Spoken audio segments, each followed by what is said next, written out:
सुरेंद्र सैनी हा यावेळेला गती कमी केली होती, परंतु कमी गतीला ओळखलं आणि लपेटलं आणि बॉलला फेकून दिलंय सीमा रेषा पार.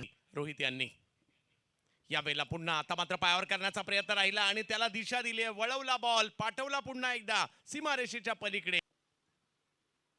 यावेळेला समोर उडवलाय आणि काय सहजगत्या उडवलाय आणि बॉलला सांगितलं जा 6 धावांसाठी. याही वेळेला स्ट्रोक उडवलाय समोर, ताकद होती यावेळेला. आणखीन एक बॉल सीमारेषेच्या पलीकडे जाताना पाहिला मी. रोहित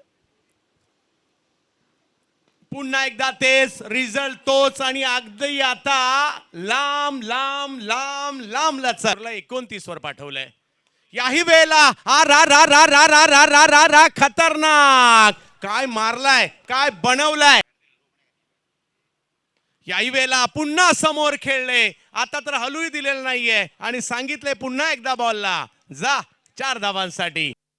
संग्राम यावेळेला समोर खेळले, हा जो त्यांचा स्ट्रोक खेळण्याचा अंदाज आहे तो लाजबाब आहे.